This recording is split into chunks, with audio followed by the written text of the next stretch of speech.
ॐ अज्ञानतिमिरान्धस्य ज्ञानाञ्जनशलाकया चक्षुरुन्मीलितं येन तस्मै श्रीगुरवे नमः। श्रीचैतन्यमनोभीष्टं स्थापितं येन भूतले स्वयं रूपा कदा मह्यं ददाति स्वपदान्तिकम्।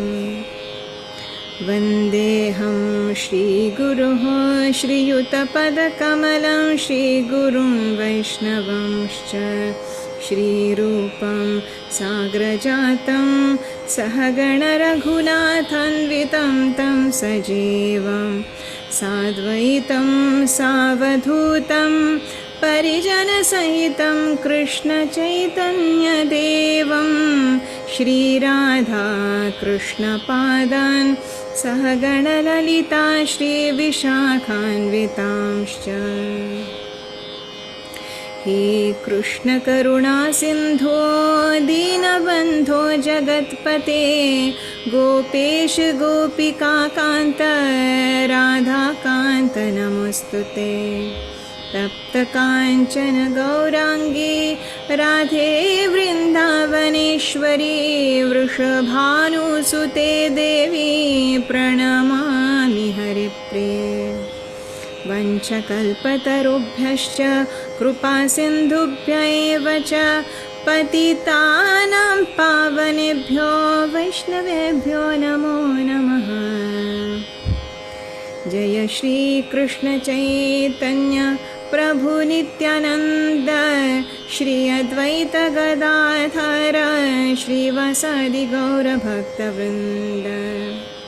हरे कृष्णा कृष्ण कृष्ण हरे हरे हरे राम राम राम हरे हरे। नमो विष्णुपादाय कृष्णपृष्ठाय भूतले श्रीमते भक्तिवेदान्तस्वामिनिते नामिने नमस्ते सारस्वते देवे गौरवाणी प्रचारिणे निर्विशेषशून्यवादी पाश्चात्यदेशतारिणे। नमो महावदन्याय कृष्णप्रेमप्रदायते कृष्णाय कृष्णचैतन्यनाम्ने गौरत्विषे नमः। ॐ नमो भगवते वासुदेवाय। ॐ नमो भगवते वासुदेवाय। ॐ नमो भगवते वासुदेवाय।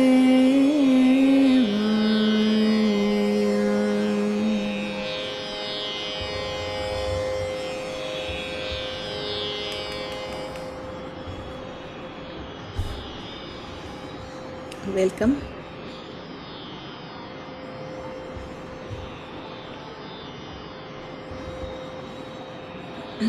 In our last class, we studied verse 7, 8 and 9. And as we studied in verse number 9, Janma karma cha me divyam evam yo vitti tatvatah tyakta deham punarjanma naiti mameti. So Arjuna, the continuation is there in verse number 10.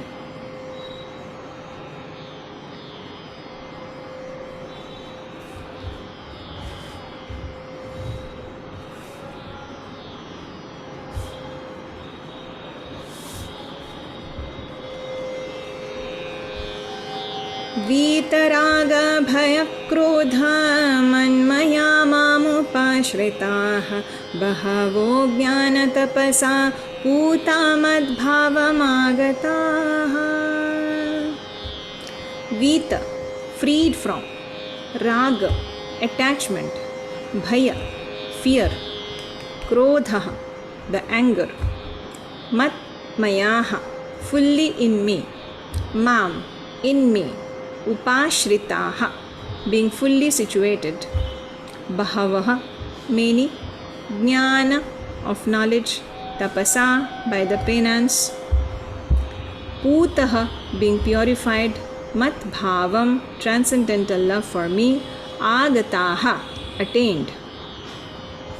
Translation: being freed from attachment, fear and anger, being fully absorbed in me and taking refuge in me, many persons in the past became purified by knowledge of me, and thus they all attained transcendental love for me.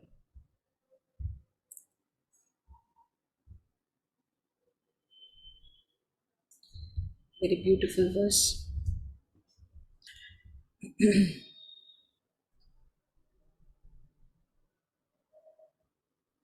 So, as we just said, Bhagavan said in the previous verse that the transcendental nature and deeds of the Lord, by knowing them, a person is freed from the chain of birth and death. And they also ascend to the abode of the Lord. Now, Bhagavan is saying here that such devoted persons become fully absorbed in the Lord and take refuge in Him because they are freed from all attachment, fear, and anger. Now, this mysterious knowledge of the Lord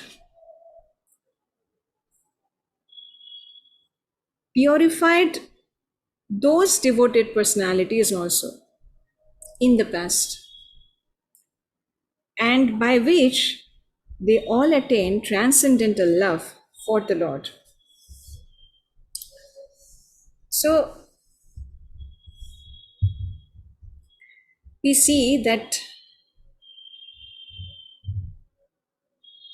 to love a person also in this material world, we need to know that person. So, unless we know the subject or the object here, whom we want to love, we must have to know him first.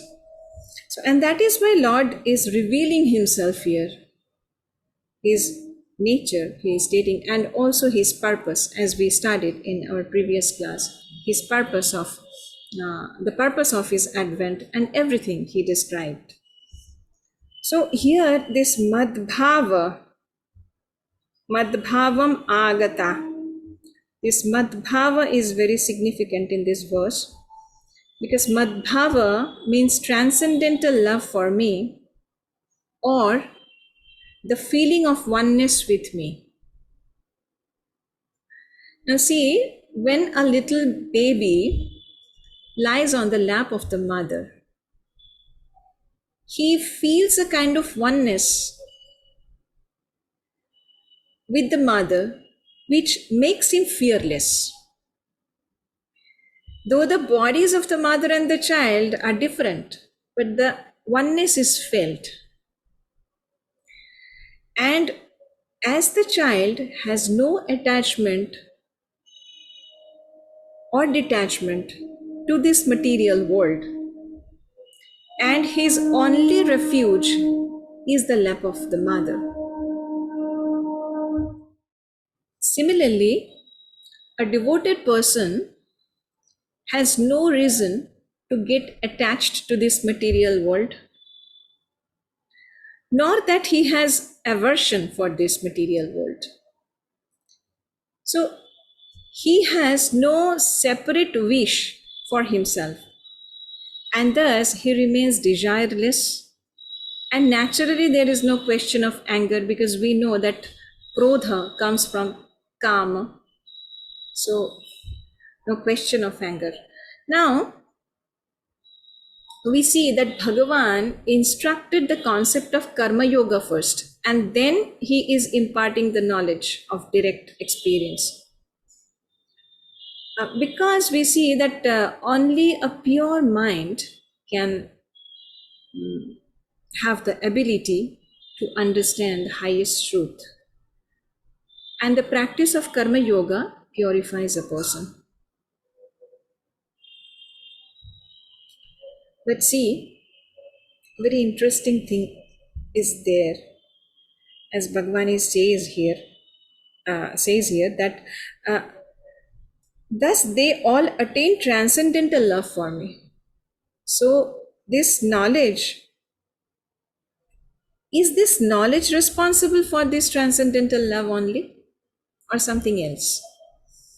See, in Narada Bhakti Sutra also, in verse number 33, Narada Muni says that Tasmat Saeva Grahya Mumukshubhihi. That is, bhakti alone is to be accepted by those who are desirous of liberation. And in verse number 30 also, he says that the path and the goal is same in case of Bhakti Yoga.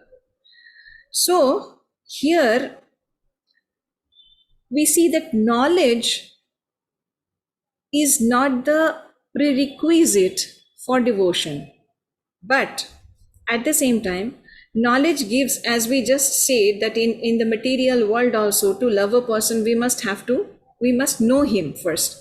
So knowledge gives some help in directing the devotion. In directing the devotion, but devotion is never generated by knowledge. Love of God is not something that we don't have right now, or it was not there. But it is unknown to us due to our ignorance. It was always there and it is there in our heart. So when the ignorance is removed, the truth is revealed. So it can be directed properly through this knowledge, nothing else. And it is also said that Nitya Siddha Krishna Prem Shadha Ko Bhunoy. So it is spontaneous. It cannot be generated or achieved by something else. So that therefore we see in Bhakti Rasamrita Sindhu also 1.4.15 and 16, these two verses. This is very important. We study every now and then these two verses. Ādau Shraddha Tatah Sadhu Sangha Atha Bhajana Kriya Tatah Anartha Nivrittihi Tatah Nishtha Ruchihi Tatah Atha Asaktihi Tata Bhavaha Tatah Prema Abhyudanchati Sadhakanam Ayam Premnaha Pradur Bhave Bhavit Kramaha. So these are the steps through which we can ultimately attain the perfection. So through devotion only, the highest devotion is attained, as Narada Muni also said, as we just said. Swayam Phalarupateti Brahma Kumaraha. Brahma Kumaraha means Narada Muni. He is the son of Brahma. So he says that Brahma Kumaraha, that is, it is the and iti means manyata. That is Brahma Kumara, that is Narada Muni is saying that I believe, that Narada Muni believes, Brahma Kumara believes that Swayam Phalarupat. Swayam Phalarupat means it is the path and the goal at the same time. Bhakti is itself the effect of the practice of devotion. So that is why we see Anartha Nivritti, purification of the mind, followed by Bhajana Kriya. Bhajana Kriya means spiritual practices. It sounds little different than what we heard in case of yoga and in Vedanta. See, in yoga it is said that Yama, Niyama, Asana, Pranayama, Pratyahara, Dharana, Dhyana, Samadhi. These are the steps. That begins with Yama Niyama. Yama Niyama means the restraint of body and mind. And Vedanta also says that Sadhana Chatushtaya. And Sadhana Chatushtaya starts with Shama, Dama, Adi, Shat Sampatti. That is the Shama, Dama, Uparati, Samadhan, Titiksha and Shraddha. So, and then followed by Viveka, Vairagya and Mumukshutvam in case of Vedanta. But we see here, as Bhakti Rasamrita Sindhu is saying, that as it is said in Narada Bhakti Sutra also, we just described that Bhakti is itself the effect of the practice of devotion. So, bhajana kriya has the power to remove all the anarthas, that is, impurities of mind. Anartha means the impurities of mind. So, as it includes naturally all the components of yama niyama or shamadama, etc. So, they can go together. Bhajana kriya and anartha nivritti can go together. So, by the spiritual practices, the devotional practices itself, the anarthas or the impurities of the mind will be removed. Because we see that love of God is the natural quality which is to be discovered and energized in this process by bhajana kriya. And the devotee grows and attains the perfection in the same process, step by step. That is why it is said that kramaha bhavit kramaha. So from Shraddha, ultimately the love of God is achieved. So that is what here it is said, that after knowing the Lord completely, and we will come to know in the next verse also, that the next verse Bhagavan is saying, probably assuming a possible question from Arjuna, that as you were saying, that the people who know your transcendental nature and your purpose of coming and everything, your nature of your deeds, and then they are freed from all attachment, fear and anger, and by the austerity and knowledge they know you, and then they attain the transcendental love for you. So is it the case that if anybody is unable to develop the transcendental love for you, they cannot attain you? So then in answer, Bhagavan is saying in the next verse, which is a very, very important and very beautiful verse. Verse number 11.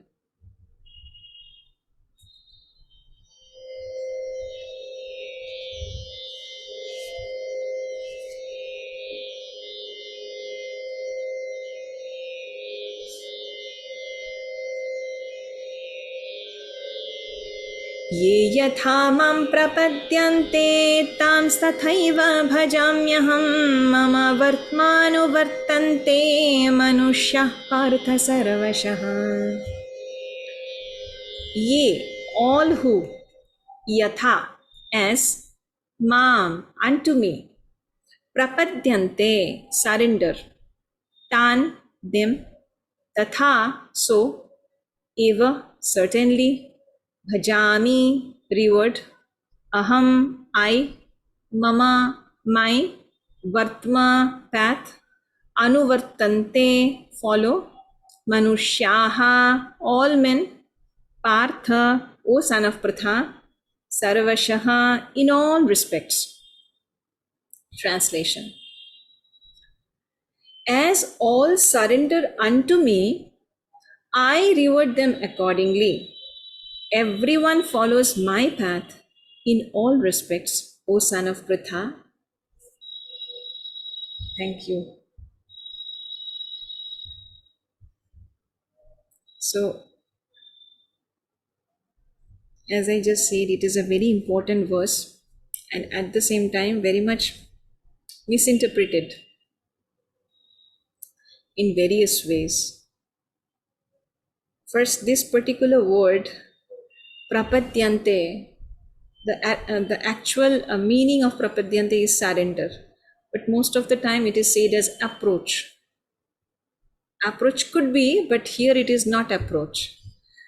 So, prapadyante and bhajami. Prapadyante means surrender and bhajami means reward. Ye yatha mam prapadyante tams tathaiva bhajamyaham. The first line. Ye yatha, as they surrender unto me.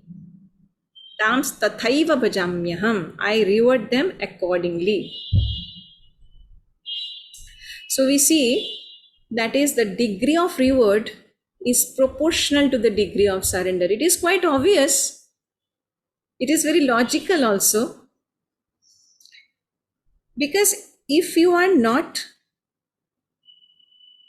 hankering to get something, or if you are not giving your entire energy, in the material world also we cannot get the result. So how can we attain the Supreme Lord without wholehearted surrender? So as the degree of so the degree of reward we see is proportional to the degree of surrender. And everyone is rewarded according to their choice. Because according to their choice they are surrendering. So definitely according to their choice they are also being rewarded.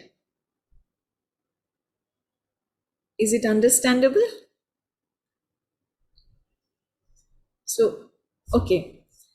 Now, we see that he rewards desired results to the fruitive workers because they want results for their work. So Bhagavan is giving them that only. Then he grants Sayujya Mukti to the impersonalists. They want that. That is why he is giving them Sayujya Mukti. So getting one with the Lord, being one with the Lord. And then we see he rewards the yogis with different mystical powers because they want that. They are doing their sadhana to achieve that. And then we see he reciprocates with his pure devotees in the transcendental attitude. There is an exchange of different rasas, the mellows. So in every situation, the Lord is reciprocating, but according to the choice of the surrendered soul. So here Bhagavan is saying that in the next line we see Mama Vartma Anuvartante Manushyaha Partha Sarvashaha. This is also very much misinterpreted as this Sarvashaha is actually going with Manushyaha. Sarvashaha is connected or linked with Manushyaha, not with Vartma. Vartma means path and Manushyaha means the men or people. So Sarvashaha means in all respect. In all respect, all people, Manushyaha, follow my path. Anuvartante mama vartma. This is the meaning. So, see,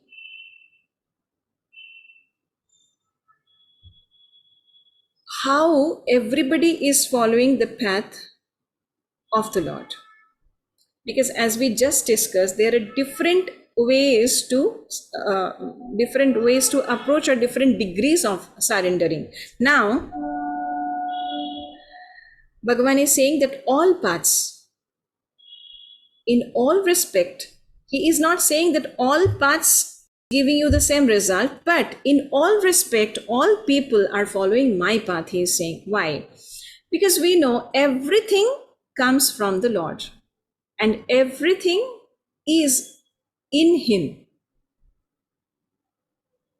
So, there are different paths in this world we can see to attain the highest. There could be some possible reasons of this. See, number one, we are actually always expressing the aspiration to climb the spiritual level. We discussed in our earlier class also. Unknowingly, we actually search eternal happiness in impermanent world, in this temporary world, in every possible way.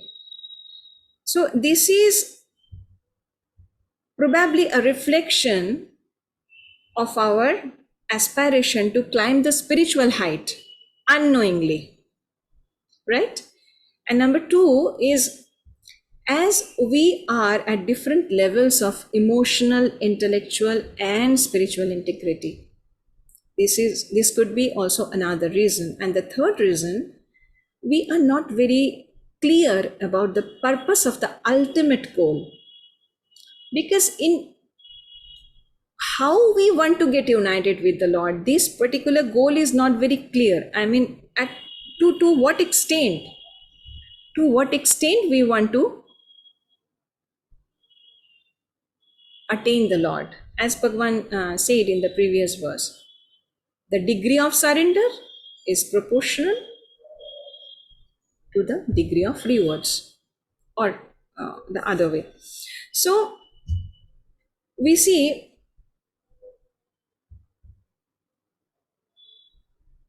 as there are so many paths, so it is also very difficult for us to evaluate different paths.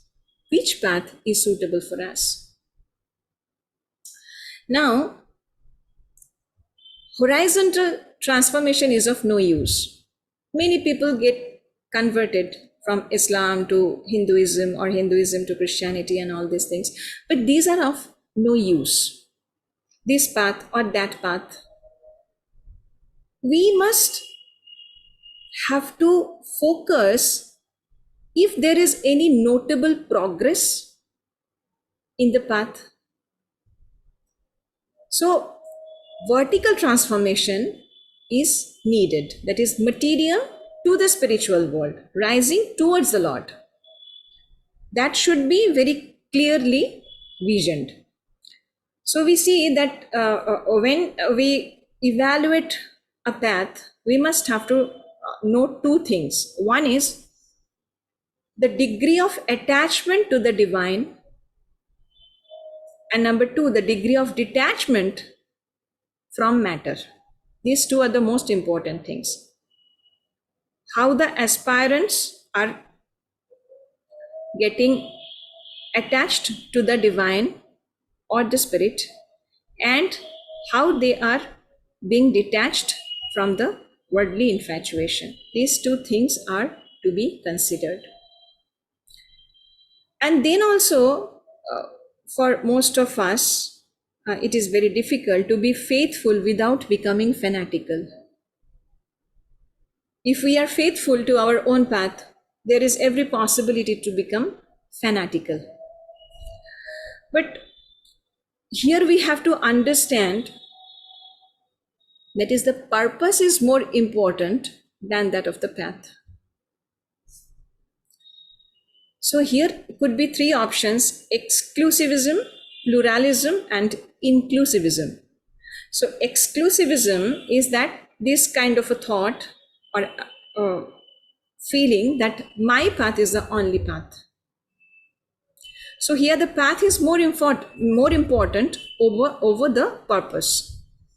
Now see, as the God is infinite, so his access cannot be limited.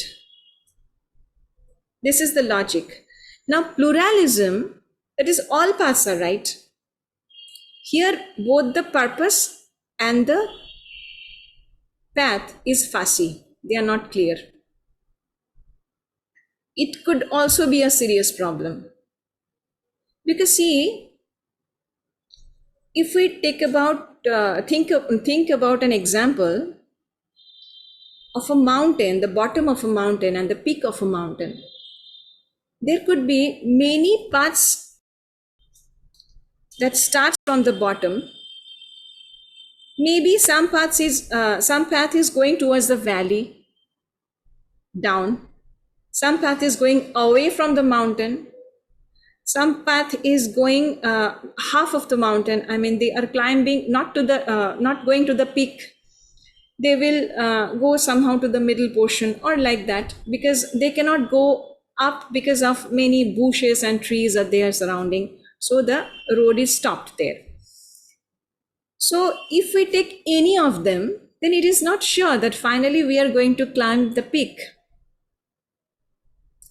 So that is the problem in this case.